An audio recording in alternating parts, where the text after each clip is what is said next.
Hello and welcome to The Current Thing with me, Nick Dixon. And today we have another excellent guest, a returning guest. It's our old friend, Leo Kearse. How you doing, Leo? I'm good, thanks. Thanks for having me back. Yeah, you were just saying before we started recording, why are we having a friendly conversation?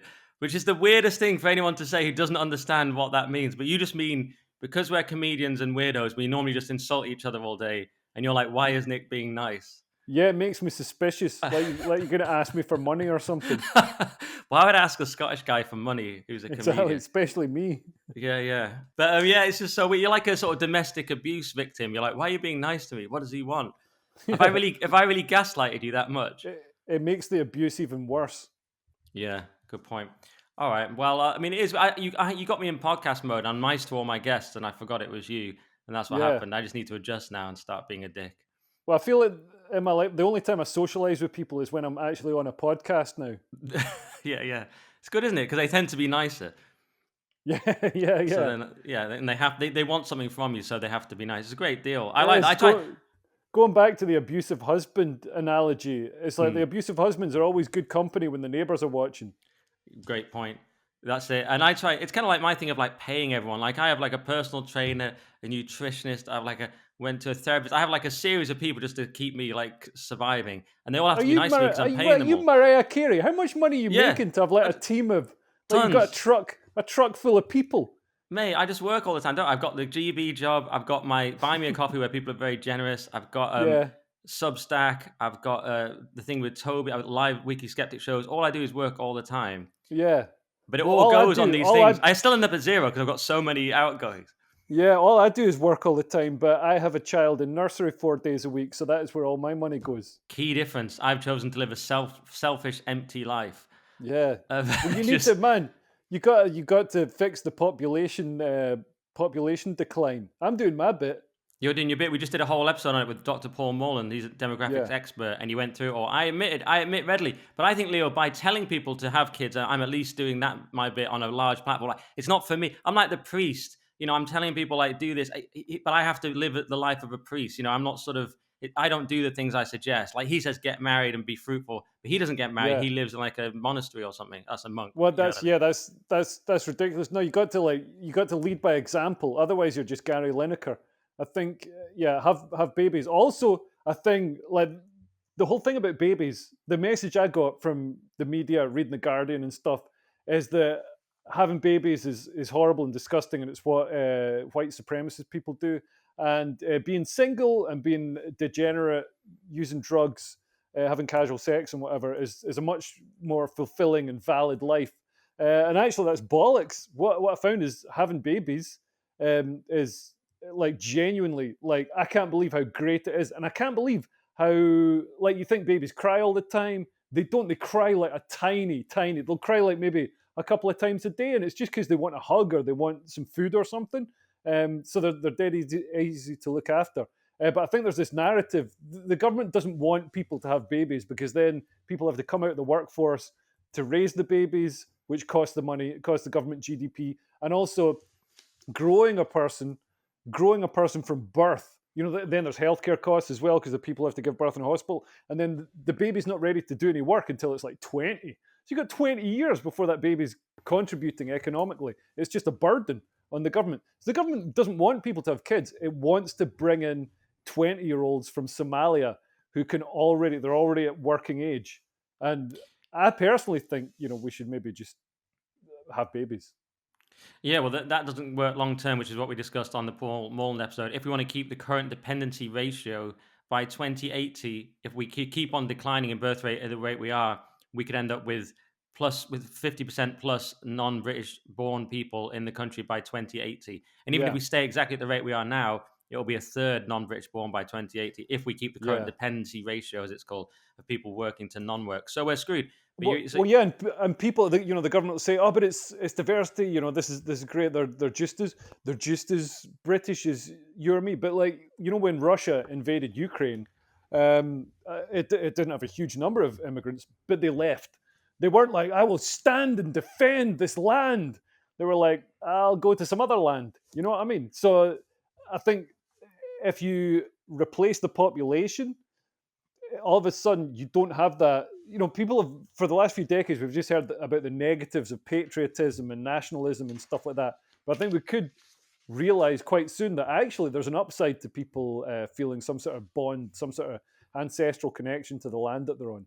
Yeah, I want to address that actually. I want to skip to one of the topics we were going to do then, which is about not joining the army. Although first, I want to very quickly say two things. One, I'm not Lineker. I'm like Mourinho or someone. I was not a good player.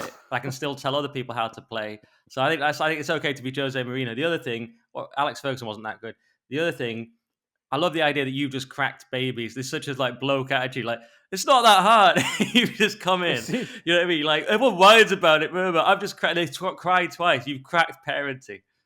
well, when I say they're not that difficult to look after, like my wife probably does a bit more work than me, and she knows all the things. Like I sort of do what I'm told, but she knows all the times and how much food and all that. What All food the it all the needs, details. Yeah, all how you that kind of don't stuff. kill it.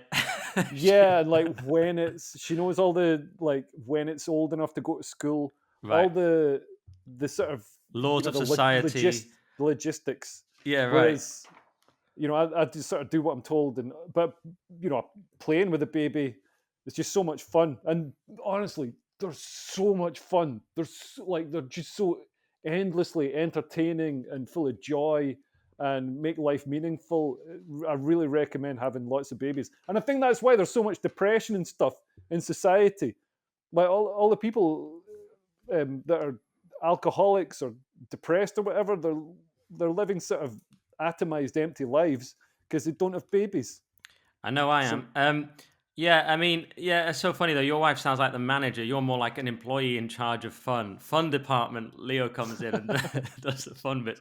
Um, well, look, I'd do it maybe one day, Leo. I don't know. It's not easy. First, you got to find a girl. I mean, I did meet up with my ex girlfriend yesterday, who is yeah, stunning, and I think we're just friends now, though.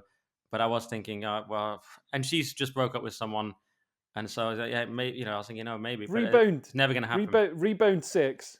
No, it's not, I mean, it's never going to happen. So, and it's quite hard because, as you'll know, as a man, once you've gone out with a girl who's like you find stunning, it's like, how do you hit that level again? Do you know what I mean? I Yeah, shouldn't admit this on the podcast, but there are levels, and it's hard to. You've got to meet the same level. It's kind of like a yeah, job. You're not going to go and accept less pay, are you, in the next job? Unless there's yeah, some other yeah, perks. I suppose yeah. in the Oh analogy, the well, perks would be they're a nice person. yeah. Well, yeah. What if it's a job you enjoy as Yeah. opposed to a job that makes you feel horrible? Yeah, exactly. Yeah, it's true. It's so hard, isn't it? Chris Rock had a bit about that years ago. Men cannot go back in, the Yeah, word beginning with P. That's a crude word. We don't say on this podcast. But he said women can't go back in lifestyle.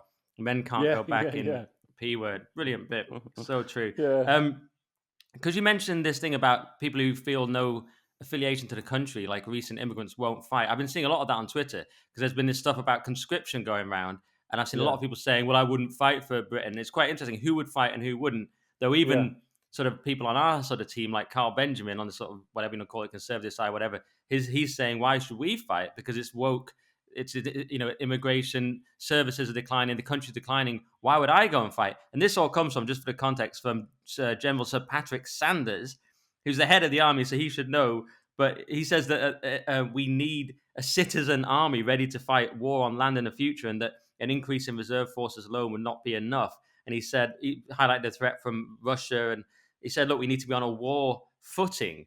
But then, if you look at this guidance that came out, and people were tweeting this again, this actually came out in 2017, but it came out again, which was the army saying extreme right wing indicators and warnings. Look out for individuals who describe themselves as patriots. That was one of the things. You'd Yeah, hate to have yeah, yeah. patriots in the army, wouldn't you? Oh my Add god, yeah. add Istan to British place names. That was one of my favorites. Make generalizations about Muslims and Jews. Make inaccurate generalizations about the left or government. So what? Saying the left or the government is good could get you out of the army because that's an inaccurate generalization. Did you see that? It's complete madness.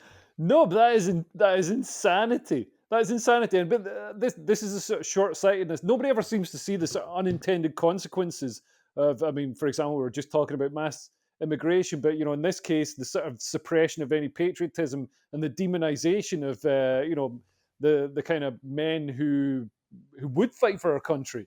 Um, it's at some point you might need that toxic masculinity. You might need that patriotism, and it's just been battered out for us. And yeah, why would, like, now that we're sort of society's organized into tiers, and the good people are these sort of progressive woke lefties with pronouns and stuff, and the bad people are people who wave the Union Jack and whatever. Why would the people who wave the Union Jack want to go and fight to save these progressive lefties who hate them? Yeah, it's interesting. And I'm looking at like Carl Benjamin's Twitter feed now, and someone's saying, this guy Mukhtar, since I'm a foreigner and invader, according to the far right, I'm going to sit the conscription out. So he's sitting it out because he's labeled, not British enough or something. And then Yeah, Carl's saying he's sitting it out because I can't find the tweet now, but it's to do with, or the X post, but it's to do with, we're a country in total decline, immigration. So why should we fight? Oh yeah, here we go. He says, he's talking about heritage and values. So Carl says, why would anyone want to fight for this country in the state it's in? Why would anyone fight for Tony Blair's vision of the future? That's all they can promise you. More immigration, more debt, worse services, stagnant wages, decrepit towns, and they expect you to defend it. And someone's saying, that's ungrateful because, you got the heritage, you benefited from all these things, legal protections, blah, blah, blah. Carl said, you need to demonstrate that we have knowledge, perspective, heritage, values, legal protections, economic opportunities, and beneficial living standards. It seems to me that all of these things are under direct attack from the regime that controls our country.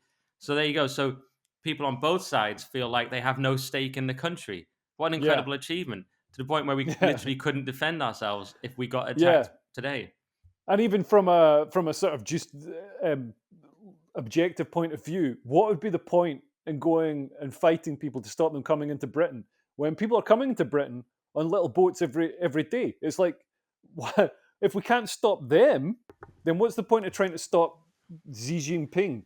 And Right. also, if Xi Jinping came into Britain, I can see him bringing some values and bringing some, not that I'm a fan of the Chinese Communist Party or anything, but I think there would be some tweaking around the edges that would actually improve Britain. Yeah, it's you think the answer is to be like the Communist Party. I heard that you were, when you soon as you said you're not a fan, I thought, yeah, Leo wants the Chinese Communist Party. But yeah, it's, I don't know how we they're, get they're out of not they're this. not my favorite communist party, but I guess Cambodia is not going to invade us. Good point. I mean, yeah, that was a great point about the boats though as well. Like, people, Suella called that an invasion, Suella Bradman, and everyone went, ooh. But like, if we can't even stop that invasion Yeah, of a few dinghies, these are yeah, dinghies with no weapons. How are we going to yeah, stop an invasion with actual weapons and, yeah, yeah. What's going to submarines? be what's going to be the rallying cry to get people to sign up? It's like go and die for this regime so that we can keep importing grooming gangs to the economic zone that you're on Yeah, off the coast of Europe. die for colonizing Western imperialism, scum. That's basically the message, isn't it? Yeah, I know, because we don't have any Western value. This is why you still get behind Ukraine and I guess Israel and things. You're Yeah. sort of sticking with the old fashioned Western imperialism angle. Yeah, well, I'm a civilizationist. So it's not just Western imperialism, like Japan, I consider part of that category, Australia, America, maybe not Canada anymore now that it's turned into a sort of hyper communist state that executes children. Um, but yeah, I think civilization is there's certain cultures that can sort of sustain civilization, it seems. So I'm all for them coming. I see them as brothers, but people who you know don't have an interest in civilization, who aren't going to return the shopping trolley, then I don't see them as strengthening Oh, you're our talking about low trust civilization. societies where they don't return the trolley. Yeah, there's Yeah, been some funny memes and tweets about that, or posts. God, I hate it. We have to keep them saying post, where there yeah. was a You girl there's going, no Japanese people chucking a shopping trolley in a canal. You know what I mean? right, yeah, I know. You'd probably be killed, but yeah, it's, yeah. I mean, you saw that there was a clip of a woman. I think it was in New England. Was it New England? And she was just going up and putting some money down, and there was just flowers there, and you put money down, you took them, and people going like, "Wow, this is what we're." Some people are like, "How can you do this?" And other people are like, "This is what we're talking about." And there was that other clip, wasn't there, about golf and skiing? Just people just leaving expensive equipment everywhere. It's like, yeah, it's called a Yeah, high trust yeah, society. I know. yeah. So that's what we're losing. Shocking. Yeah, it's quite depressing. But Japan are in trouble as well, though, because birth rates again, which is where we were before, 1.3 Japan. I only said zero point 0.3 on telly the other day, which I annoyed myself. But Korea's zero point 0.8, Japan Yeah. 1.3. We're at Korea's got one of 1.5. the We need worst. 2.5. Yeah, Korea is one of the worst. But the thing is, I mean, we're told that we need endless population growth, but it's because basically the public debt, the GDP to debt ratio has to be kept within a certain bound. So GDP has to keep going up to keep the ratio with debt. And the way to keep GDP going up is to keep inflating the population because every person generates wealth. Yeah, but But then really, per that's a person kind you of end up with less money. It's just an artificial stat. Oh yeah, it's a stupid stat because yeah, per capita GDP goes down while you're inflating the number of people, and also it's a kind of it sort of exposes the lie of the climate change lobby. So we've got the government saying, "Oh, it's really important for us to tackle climate change." And it's like, well, why do you want the population to increase then? Why are you importing people? If somebody comes to the UK from Somalia, they stay in Somalia, their carbon footprint will be very low. If they come to the UK, their carbon footprint will be way higher. So the sensible thing to do would be to completely, if climate change was actually a real thing that people were worried about, would be to stop people coming in. So that just kind of exposes the lie, and I think there's a lot of because necessity is the mother of invention, and if we did have fewer people, I think there'd be a lot of advantages. There'd be more space per person. After the Black Death killed a third of the population, um, the following generation were actually a few inches taller. Or a few centimeters taller because they had more land per person, so they could have more food per person. So the standard of living actually went up with fewer people. And I think we'd invest in because we wouldn't be have the crutch of cheap labor to fall back on. We'd invest in productivity.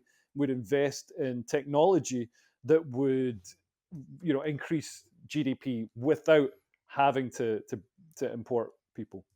But I'm hearing a slight contradiction earlier. You're talking about we need lower population, but you've admitted we need to get our birth rate up. So which one is it? Don't you just mean we need less immigration?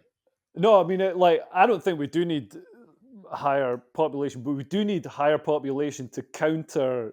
If the government is going to insist on having, keeping and if the world, the IMF, and everybody's going to insist that we keep our GDP to debt ratio within this narrow band, then yeah, we do need to keep inflating the population, and we do need to Oh, replace the sorry. population. I mean, personally, I think we should replace the population just to sort of reduce the incentive for politicians to say, yeah, we need open borders because we don't have enough people. It's like, well, look at all these new people that came out of all these vaginas. Look, Right. we've got loads of them. If But we you could so your turn around and argument is say that. it's to inflate GDP and and keep the debt ratio, but we actually don't need them because of technology. See, Dr. Paul Morland was not convinced by the technology argument. He just thinks we need the number of people to stop us having this care home society where most people are dependents or too many people are, Yeah. and to actually keep society going. Elon Musk has talked about not having the infrastructure to actually man our own societies. But you're more like AI will do that, but we just don't want too much immigration for social cohesion. Yeah, and I'm like, man, all right. So if we've got like a lot of old people and they need looking after, how did the Aborigines do it? You know what I mean? How's it done in societies that don't have the option of unlimited open borders migration to bring people in to do those jobs? You're saying families should go back to caring about each other. Well, actually, I was saying more like we just leave them in the desert. That's what the Oh, Aborigines oh, did. Yeah. oh! I get all So right. Like the Eskimos or Inuit now, yeah, they can't keep up. Sorry, you're just in the yeah. snow. Sorry, we got to get a bit Ayn Rand.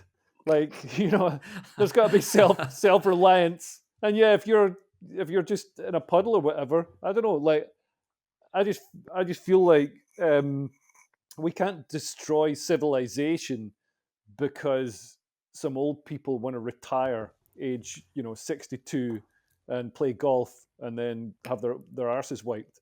That's like, That's I'm sorry, boomers, you already screwed things up for my generation. Now you die. Now it is time to die. time to die. That's so Leo. I thought you were making a point about bringing back family values and compassion. It was actually a point Oh, about brutal Darwinism. Leave have them. you Leave them. uh, have you met my family? That is family No. values in my family. Oh, I My see. my dad went into hospital and my mum evicted him.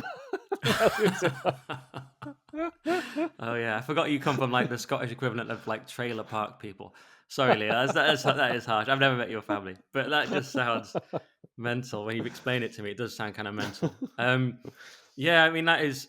I mean, yes, we could, but I've never seen many 62-year-olds want their arses wiped. To be fair, we're talking about people who are really old and can't do much, and there's gonna be a lot of them. So Well, come on, I mean, this is the whole thing. The whole thing about COVID and lockdown was to save these people because it mostly affected old people. And it's like, why are we throwing it the whole the whole of society on the bonfire so that a 92-year-old can get her arse wiped? It's just we need to be sensible about this. And I'd love society. We've moved to a society where the state does everything for you, and I think we need to move back to self-reliance. Look at the American, the Wild West, the frontier. There's no what I mean? There's no universal income. Funny if I read something on Reddit the other day. Darius sent me this thing. There's this guy who hadn't left his house in 5 years. He's living in Berlin and he hasn't washed and he's had no social contact. He orders food from a supermarket. It is gets this Lewis delivered. Schaefer? No, no, Oh, no.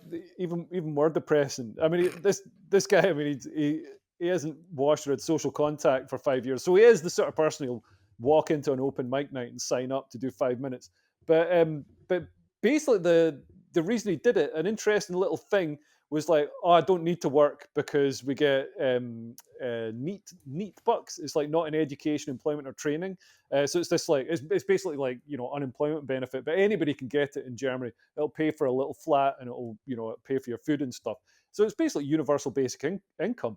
And people think, oh, it'll free people to pursue their dreams. It's like, no, people will have no incentive to leave the house, so they'll become dependent puddles of flesh sitting in a horrible flat waiting for death. yeah, I tend to be with you on that. I tend to be fairly. I don't know if it's libertarian or what. I mean, Ayn Rand was an objectivist, slightly different, but yeah, I tend to be a bit more like that. And even in the Wild West as well, everyone was very polite because everyone had a gun and they would shoot you very easily. So apparently, it was like the most polite. That southern politeness that there is. A lot of that's because everyone's got Yeah. a gun. Hello, man. When you're taking your hat off, they're like, "Can I help you there with your groceries?" It's like, "Don't shoot me."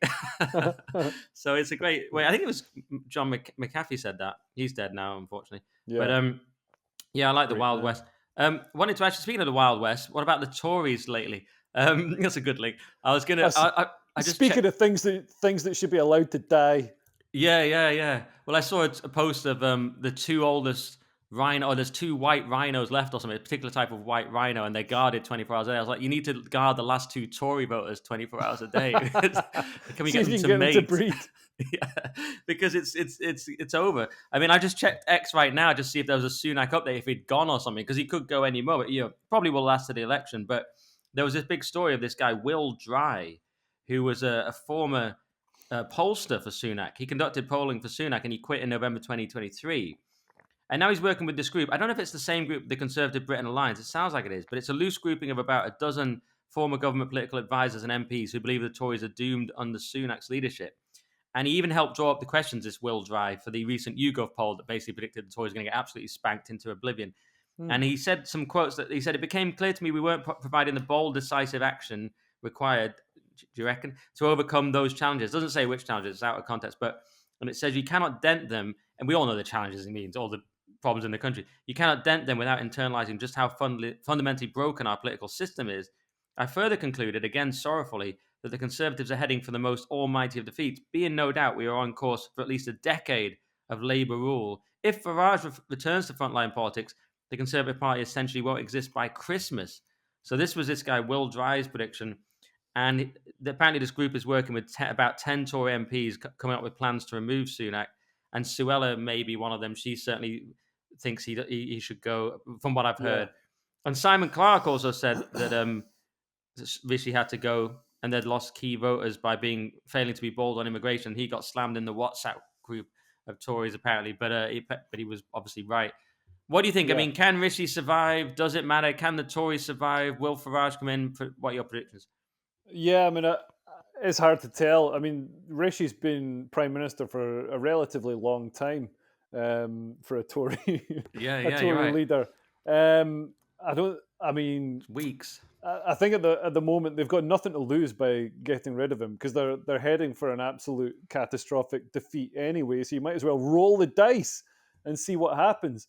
But yeah, they're gone no matter what happens. And the trouble is, I mean, they don't really. There's no real difference between Starmer and Rishi, like between Labour and the Tories. If anything, the Labour are sounding more conservative than the Tories, and I'm really disappointed in the Tories for not really enacting any meaningful change. You know, when Labour came in '97, they sort of they did a sort of root and branch reform of the Home Office, made it all much more friendly to the left. But 14 years after the Tories got in, I mean, I know that the start was a coalition or whatever, so they didn't have like absolute power. They didn't have the sort of majority or um, the sort of mandate that Tony Blair had. But they have the Home Office, all these public sector bodies and civil service bodies are all absolute enemies of the Tory in any vision they've got. They could have gone in, like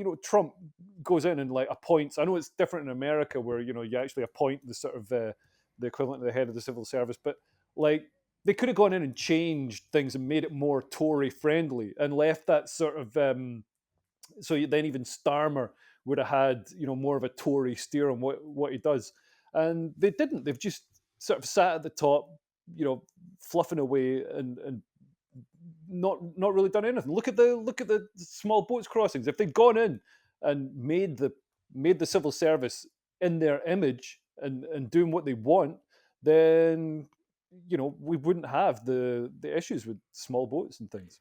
It is quite strange. It's like they're heading for this iceberg and they can't turn or refuse to turn. I get the impression sometimes Rishi is just part of him's almost happy for Starmer to carry on the project of kind of, and the civil servants to just carry Yeah, on because he sort of talks about long term economic decisions. We've got to be careful with inflation. It's like he sees himself as an economic sort of, it's like an economic relay race where he just does the bend and now hand it over to you to continue what I'm doing with the economy as like a kind of yeah, managerial, temporary, like a Sam Allardyce. He's brought in as a temporary manager or something, like as another football analogy, rather than as yeah, like let's destroy what Labour did because it was crap, and you know what I mean, like a continuity candidate yeah. between the two parties or something. Yeah, and why don't we listen to what the people actually want? It's weird that there's the same sort of sentiment in Britain as there is across Europe. I think people are sick of the sort of mainstream parties and really want something different. You see Reform are getting double digits in the polls, and I think if Farage joined them, they'd wipe out the Tories. Um, but we're not seeing like we're still going to have a sort of left wing government after the next election. Whereas if you look at Germany, if you look at a lot of European countries, they've had a big lurch to the right. And how far are we behind? I've been wondering, are we behind Europe, which is my claim? Are we just on a different trajectory to Europe? I don't know what it is. I think Europe, because they've had more migration than us, and I mean certainly in Germany like there seems to be much more of a sort of overt establishment control in places like Germany. Like they're talking about banning the AFD to preserve democracy. And can you imagine if they came out and said we're going to ban UKIP to preserve democracy? I mean, that would be insane. That would inflame everybody's emotions, and everybody would vote for UKIP. So I think I guess the establishment in the UK is a bit smarter. Um, yeah, I don't really know why that is. Well, yeah, I mean, I think that, I mean, they'd probably get away with that here as well, to be honest. But yeah, I think there's a few reasons. I mean, proportional representation to me is the big one. You can't make headway Of with an course, yeah, IFD type party in this yeah, country. I also think the borders, like you say, they don't have an island, even though we can't apparently defend it. But if you're Belgium or something or whoever it is, Denmark now are quite tough on immigration. You'll just be constantly on the threat of being invaded in these countries or yeah, yeah, Austria, whoever you are, Poland. And even Germany now, I mean, they're usually the ones invading, of course, but you just think they have a different relationship to immigration. They have proportional representation. We also, I believe, we have this fear of kind of anything with an ethnic element. We have this fear of yeah, Hitler. We don't want to be Hitler. So anything kind of far right, so called, freaks us out. Whereas yeah. Holland's got hit Wilders now. You got the IFD in Germany. They're all not bothered. Whereas we're like, oh, can't be. We think Suella Braverman saying maybe stop a dinghy is far right. So we're squeamish. Yeah, The sort of professional class is very yeah. squeamish about anything far right. So that's another reason I think there's a host of reasons. So when I say we're And I behind, think go on. Brexit sort of, if we hadn't had Brexit, we'd maybe be on the a similar trajectory. But Brexit sort of took the sting out of it, and the impetus from that movement. Right. So yeah, Yes, as if we won, but we didn't actually win anything with Brexit. yeah, And then yeah. all If the anything, Remainers doubled down and became very anti-patriotic. and if anything, it made it worse Yeah. because we used to get, I guess, a lot more immigration from Europe and Eastern Europe, and now that's changed, and we're getting a lot more from the Sahel. Yeah, yeah, yeah. Exactly. Maybe we shot our shot too soon. We need to save it up for this crisis rather than Brexit, which is like you're looking at Yeah, that going the single market. What was this all about? Like you're sort of thinking this is more important, the survival of the country. But then again, the argument was yeah, Brexit was to get control of our borders, so that actually we were getting ahead of this problem. Unfortunately, it hasn't led to that. But that was the no, theories. If that had worked, it would have been the correct thinking. yeah, yeah, absolutely. So actually, Europe's behind us because we did Brexit. But when I say we're behind Europe, I just mean in terms of we haven't elected Farage yet. We haven't found a way Yeah, to get him in. Whereas yeah, they've yeah, all elected their Farage, basically, or yeah. unless they ban the AFD they have, or unless they stop Wilders. I don't know. Has he managed to form a government yet? I don't know. He was struggling last time I checked. Yeah, or what they do. I mean, if they don't form a cordon sanitaire, which is a real anti-democratic thing to do, shutting a popular party out from decision making, then then they refuse to work with them. Um, I forgot what I was going to say there. So I'm sure it was insightful. It'll come back to you in a minute. That's how it always works, especially at our age. Like you're a Yeah, bit older than me, but these things just come back to you later. You just have to trust that they'll come back suddenly when we're talking about something else.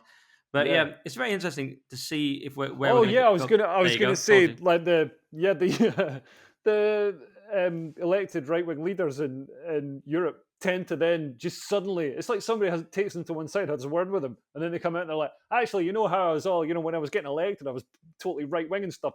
Well, now I'm just a centrist leftist. So like Maloney, for example. Yeah. So yeah, it's almost like they're saying it to get elected. It's the other way around from what it should be. Politicians should be like milder in the campaign, and then when they get in, they'll be like, actually, you know what? Yeah, yeah. And you know what? That's right about Maloney, and that's also what Wilders has done a little bit. He says, "No, I'm going to govern for everyone." But then again, his policies were so extreme that even if he calmed down, it'd probably still. He was like, "No new mosques." Then he gets in. I'm going to tone it down. 5 new mosques.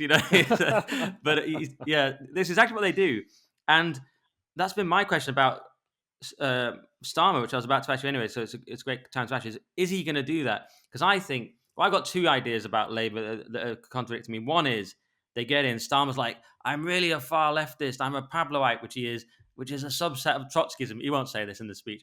And I'm going to just do loads of lefty things now. Leo Kearse is going to prison for hate speech. I see a kind of very draconian, horrific Labour. And part of me thinks that'll happen. Another part of me thinks, oh, they'll just kind of carry on.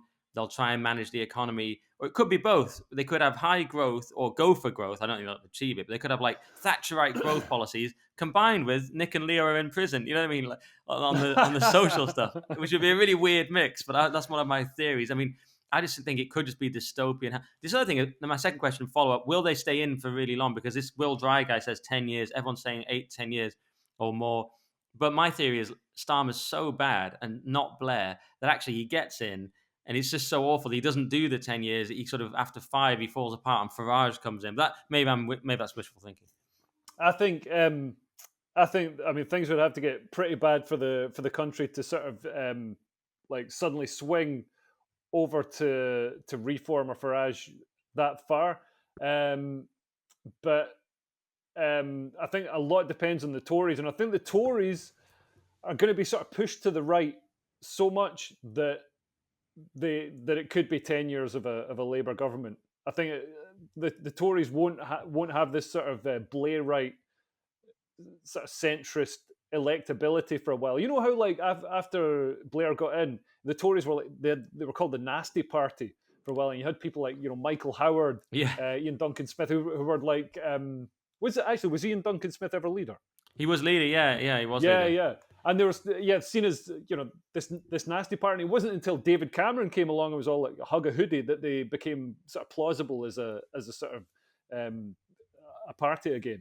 And maybe the British people will change, but I think demographically we're looking at everything's against the Tories, especially if they move to the right. So I think things are going to have to get really bad before we then swing all the way back.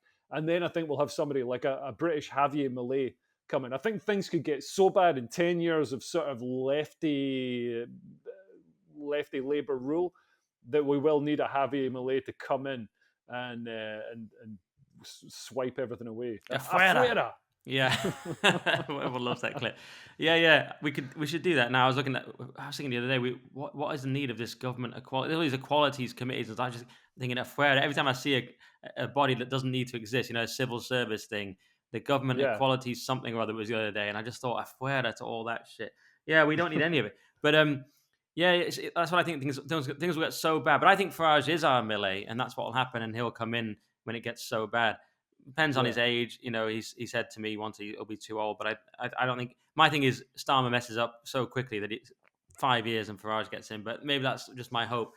It is Yeah, and I interesting. think I think a lot of Labour voters will be upset with Starmer too. Probably more upset than right wing people will be, because Starmer's going to have to be pretty much just like the Tories to sort of actually, manage It's not like the Tories have been. Everybody talks about austerity. There hasn't been any austerity. Are you mental? Like, they're spending so much money, taking on so much debt. There's so much we could slash. How is there an arts council? How are there 10,000 diversity and inclusion staff across the public sector? How are the councils getting so bloated and having all these policy departments and all this? You walk into they should just be fixing the roads, running the schools, like picking up the bins.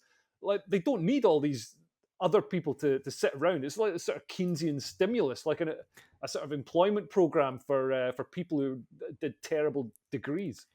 Yeah, it's funny. Yeah, austerity. I mean, austerity really means no welfare state. You know what I mean? Like it could Yeah, be so much worse and more brutal, and you'd love it because it'd be really Darwinian.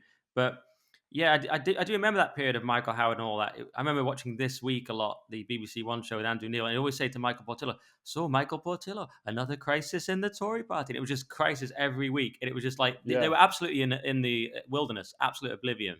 And they did come yeah. back with Cameron, who sadly the only way Cameron made his career, if you watch Peter Hitchens' documentary, The Toff at the Top, which you can still find on YouTube and stuff, he had all these conservative policies as a young person, tried to get into politics, it didn't work, people didn't take to it. He just flipped on everything, went right, I'm a big libtard now, and that's how he did it, and it worked for him. And when he came in, everyone said, "Oh, he's too young." And then he just won easily. It's like, no, he's not too young. That was nonsense.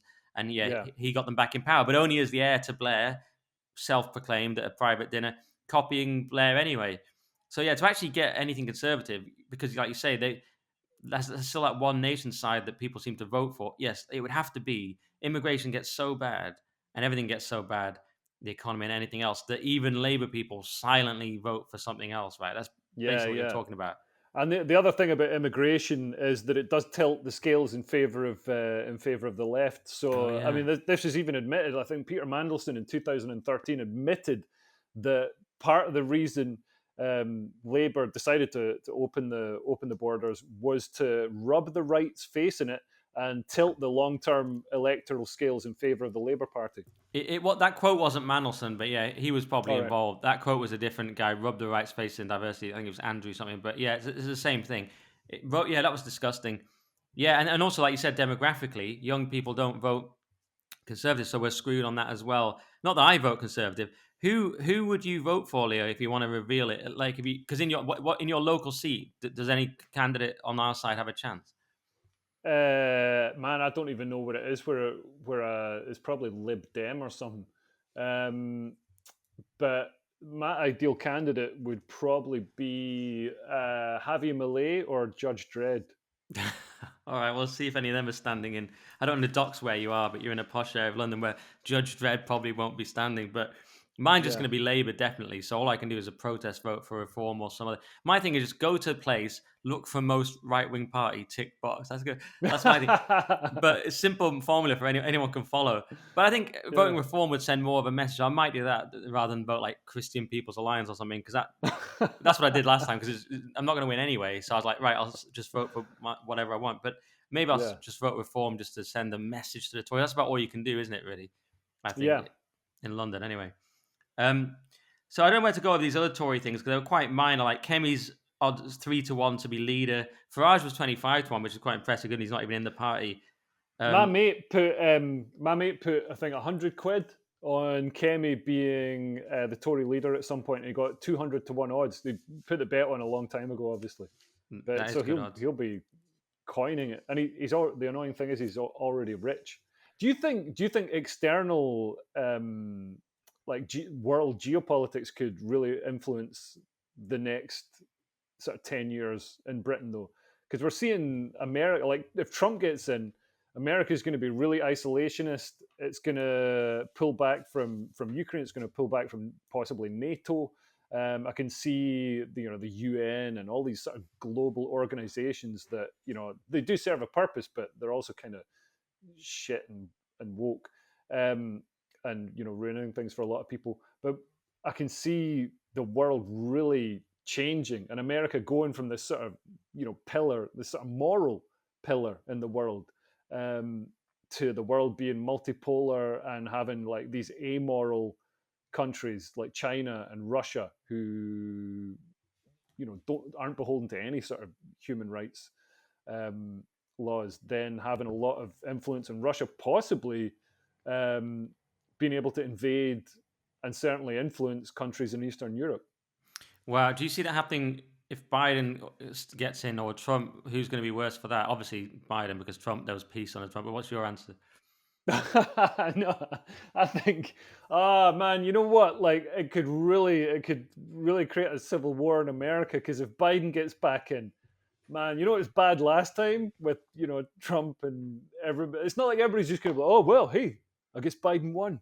I'll just go back to doing what I was doing. It's like people are going to be really, really, really angry. And if Yeah. Trump gets in, then all the progressives are going to be super, super angry, and Trump's going to be much more of a sort of even says he's like out for revenge. He's like, I am your retribution. Retribution. That's not the words of a leader who's going to bring the country together. Well, he did say be a dictator, but only on day one, which is not bad. We'll drill, baby, drill. And he said we'll stop the border. We'll drill. I mean, I'd love a Trump dictatorship at this point, but yeah, not for everyone.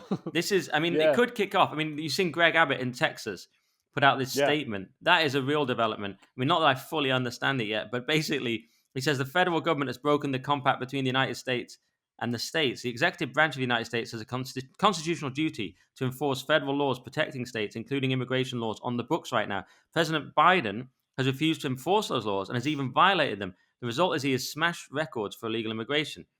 So he basically ends up saying that it's too long to read, but he ends up saying that essentially Texas will defend its border sort of unilaterally. He says, I've declared an invasion under Article 1, something 10, Clause 3. I can't probably read it. To invoke Texas's constitutional authority to defend and protect itself. That authority is the supreme law of the land and supersedes any federal statutes to the contrary. The Texas National Guard, the Texas Department of Public Safety, and other Texas personnel are acting on that authority as well as state law to secure the Texas border. So Texas is yeah. like, sounds like it's on the verge of like seceding and just going to, Texas has always been a bit like And this.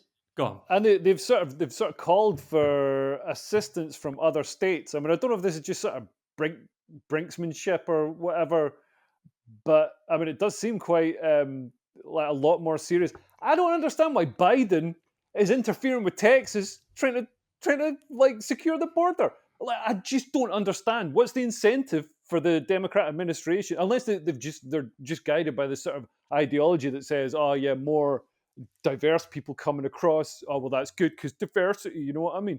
Like it just seems dumb because immigration, the southern border, is now like the number one issue for voters in America, especially the undecided voters who are going to decide the election.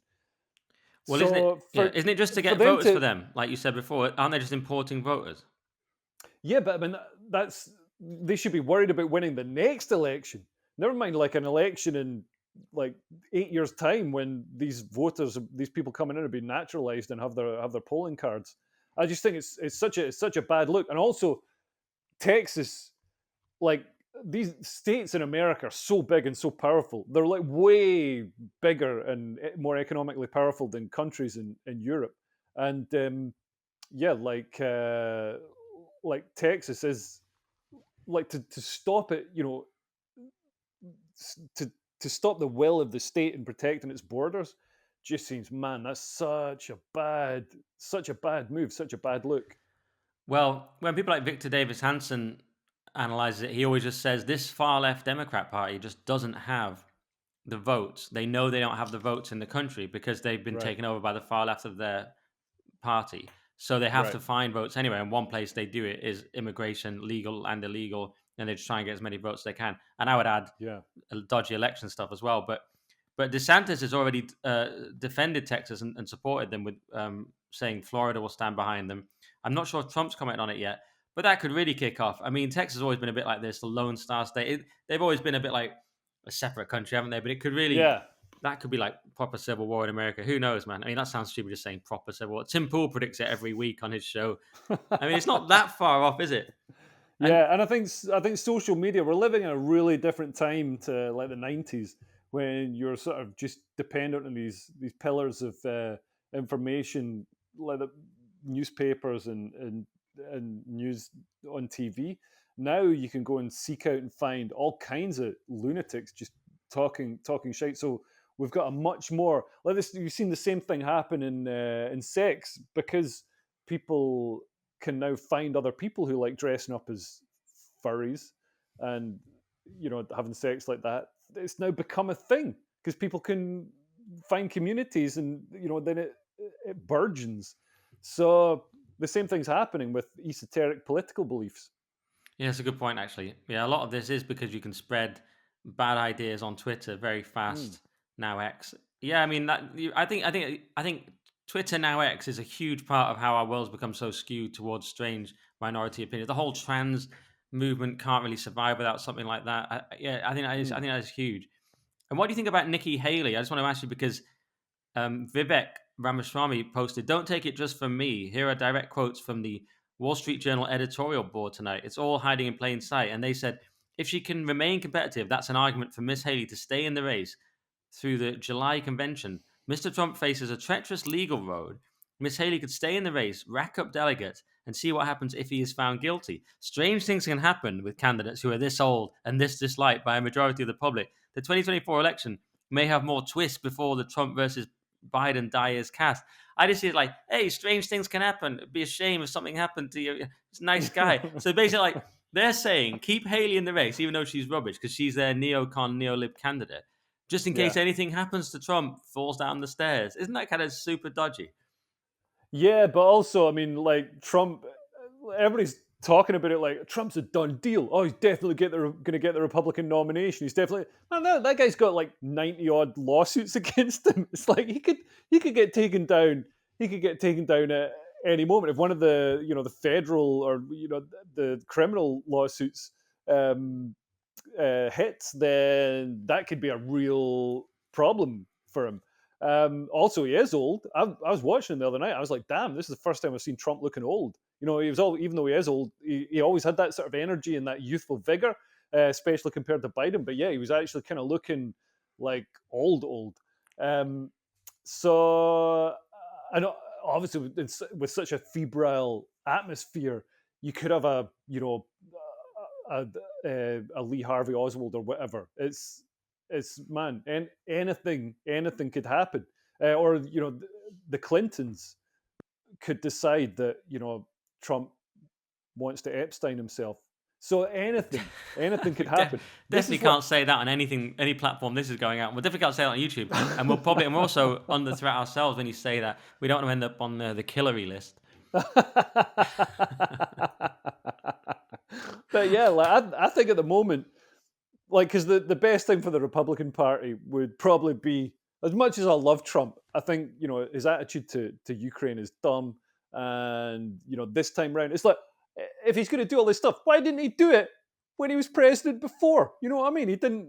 He was like a high spend, he was increasing the debt and everything. So yeah, he didn't do it when he was around. I think like Nikki Haley, Ron DeSantis would be an excellent president. I I think knew he's you were he's got a DeSantis. proven track record of actually fixing this stuff, like and going to battle with wokeism and making it better. And he's popular in his state, and he like increases his majority at each election. I just think the Republican Party, because they're driven by revenge and they're driven by everybody wants to be the most, like they've looked a gift horse in the mouth. Nikki Haley, if she was up against Biden, apparently she'd be 17 points clear. Trump is currently 2.9 points clear in the polling. Um, so yeah, You've it just just lost our shows you. whole audience. Rory did this with his never Trumpism. Trump, it has to be Trump. Trump gets in, salts the earth, destroys everyone. It has to be Trump. The Trump narrative. I mean, they'll do everything to stop him, like you say, and probably kill him. So, it may not be happy. They'll give Yeah, him a dodgy diet Coke. I mean, he yeah. needs to get people tasting everything before he eats it. But yeah, Trump. I'm Team Trump all the way. I've never wavered.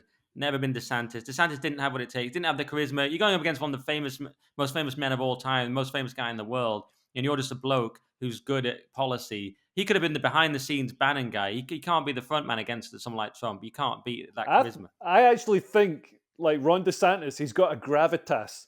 I think he's got, he speaks really well and he knows his stuff. He's a details guy. And Trump isn't a details guy. Trump is a kind of, a Borisy guy. Yeah, he's the Gordon So Brown to Tony Blair, DeSantis. How can you? yeah. How do you explain then, Leo, why he got if he's so good, why he got spanked and why his campaign was so bad? Yeah, but people are caught up in this. It's a fever. This sort of Trumpism, and they want revenge. It's all about revenge and retribution. And to be honest, Biden, the Democrats, they brought this on themselves. They could have Biden could have got in, and he could have been like, "Listen, I'm going to govern for everybody. You people over here, you're actually all right." And you've got some legitimate concerns, and I'm going to stand up for the regular blue collar American guy, and you blue haired university gender freaks, you know what? You can you can just get back in your box because what you're talking about is stupid communism, and you all should get a job and move on. And he could have governed for the whole country and showed some balance. Instead, oh my god, every opportunity to have transgender tits flashed on the White House lawn, every opportunity to have some sort of humiliation ritual and rub the straight white man's face in it. It was just it was ridiculous. Yeah, and I knew this. The Dems are totally captured by the left, as Victor Hansen said. I knew it was going to happen. How did Sam Harris not know? How did American commentators say, oh, the adults are back in the room? And of course they weren't. Yeah. I knew that Biden was an avatar of communism. I knew that Biden Yes. was the end of the American presidency. He's the end of Yeah. America. When they got in, I don't believe they won the election. Then they got in. To me, that's the end of America. I've always seen it in those terms. Other people are like, oh, he's sensible. I'm like, no, he represents the end of American democracy, and I don't believe he's legitimate. Not my president. I've always said I can't even vote there anyway. It's just an English guy, but he's definitely not my president. Um, I'm Team Trump. I'm Team Revenge. Maybe we got maybe Team revenge. we got maybe time for one more topic if you have time. Would you rather Yeah. do DEI and woke? What's going to happen to it this year, or get yourself in trouble and me in trouble with the Bob cartoon story? Yeah, I mean the DI and woke. Fun enough, I've just been recording a video about it for my YouTube channel, and it's going to be like, man, it's going to be like an hour long. It's ridiculous. But this is the year that DI and woke is kind of breaking. It's part of it's to do with the response to the Israel war. So that woke people up to the fact that all these sort of dry academic terms like decolonization that sounded like, oh yeah, no, that's a good idea. Oh, actually, it means cutting babies out of pregnant women or whatever. And then you've got Harvard professors and Penn State professors being like, this is good. What Hamas are doing is good. And I think that woke people up to it. Although it's a shame that after these diversity nutcases have been pushing a real anti-white agenda for years, and nothing happened. If any white person complained, it's like, oh, you've got white fragility. And it took anti-Semitism for the world to wake up. And I'm like, well, thanks, guys. I guess I know where I stand as a white guy. You know what I Yeah. mean? Yeah, that's what pisses me off. I've said that a lot. It's like, yeah, I'm great that you don't like anti-Semitism just being rampant and horrendous, but Kai, what about us? Yeah, they didn't care. Yeah. They don't really care about us. They But didn't care about us at all. Go on. and some of the stats from the hiring since George Floyd died. So George Floyd, he's a or fentanyl Overdose. abuser who Who died. said I can't breathe And before he was on the ground, and the yeah, autopsy and shows no sign it was murder. It wasn't murder. Derek and Chauvin he was in prison actually for no reason. We he know was, this. he was in the police car, and he wanted to get out of the police car, and yes, they let him out. So yeah, I mean, but for some reason, his death, like the death of this criminal in Minneapolis, means that HR departments in Carlisle have to, implement all these anti-white policies. It's like, what Yeah. what are you talking about? It's mental. But the hiring statistics are insane, and they brag about it. Bloomberg had this thing that was like 94% of new hires since 2020 have gone to non-white people or diverse people, and it's like, well, that's not something to brag about. That means you're really explicitly discriminating against, white people because only 6% of your new hires were white people, and that's insane. And they're obviously, trying to fit. They're only advertising to, certain demographics. They're only interviewing certain demographics and hiring them, and so they're not hiring based on ability. They're hiring based on, whatever skin color, whatever other immutable characteristic the person's got. So now we're entering a period where that comes home to roost, and we're having a post competence society, and it's hard to draw, direct causal links, but plain doors seem to be falling off. In fact, the FAA, the Federal Aviation Administration that handles air traffic control, they had a big diversity push, and now they've just reported an 83% increase in runway incursions, and it's like, man, can we not go back to hiring based on who's going to be good at the job? Yeah, so we don't all die in a plane crash. I know, Yeah. I know. I think it's It's fine for adverts and stuff. Like, you turn on the TV, it's like, oh, there's no white guys. Hey, all right, it's a bit of a humiliation, but, whatever you want to do, like, that's fine. But I'm never going to die because an advert is too diverse. I'm never going to die because they didn't hire the best actor. good point. Tough for actors, but worse to die in a flaming ball of fire Yeah. because of diversity, equity, and inclusion. It is struggling. Bill Ackman, who is a lefty, has come out radically against it, calling it inherently racist. He is Yeah. funding Dean Phillips, his preferred Democrat candidate, to the tune of $1 million, and it was so funny because he said DEI disappeared completely from Phillips's website. I've said this before, and Ackerman was like, and Phillips like, no one's forced me to do it, and Ackerman was like, let's see what Dean thinks when he gets educated on the topic. Let's just see what he says. Here's $1 million. It's like totally like, but let's see what he says. Like, so it's obviously like, I'll fund you $1 million, but you have to take DEI off. And the guy, so he used the woke term of educate. He says, I thought the same as Dean, but let's see when he educates himself what he thinks, if he wants the Yeah. $1 million. Let's see what he thinks. So he took it off. And that's where it's going. And Elon Musk, of course, is against it. Yeah, although Tesla have just got a DEI department just a few months ago, so they finally, because I mean, to be able to access ESG funds, I think a third of global assets are under ESG management now. So to get that funding stream, you've got to abide by the DEI rules. And there's actually there's other sort of commercial incentives for companies to implement DEI, because even though it makes your company less efficient, it creates a barrier for entry for new companies. So right. if new companies have to raise the money to also set up a DEI department and have all that, it's going to reduce any sort of cost advantage a new company could have. I always wonder where the DEI money is coming from because you're not generating it from your company. It's just like fake money. I always thought, is it just fake money from the Democrats? I always think Democrat donors or something. I think some of it is that. It's like Democrat. You tie it back and you look. It's this company, this company. Oh, and it's run by Hillary or something. But I always wonder, like, we're just going to hand you out all this money if you do this, even though you don't have to run your company properly. It is a kind of Oh, communism that can't last. well, companies self fund it, so it comes from their corporate spending. But in the public sector, I mean, the Pentagon spends, like, it's over $100 million a year on DEI. So yeah, then a lot of taxes are going to this apps, and also, like, the DEI then just gets in the way of, like, in the UK we lose like over 1 million working days a year in the public sector, which obviously it's the public sector, so that doesn't actually mean that much work. But they're losing so much time because people get dragged along to have to go to these stupid diversity training schemes, and then if you roll your eyes or if you ask a question, you get fired. HR departments have, like, so much power now. It's ridiculous, and it's like HR departments are just staffed by angry, childless white women who want to take revenge on all the men who pumped and dumped them.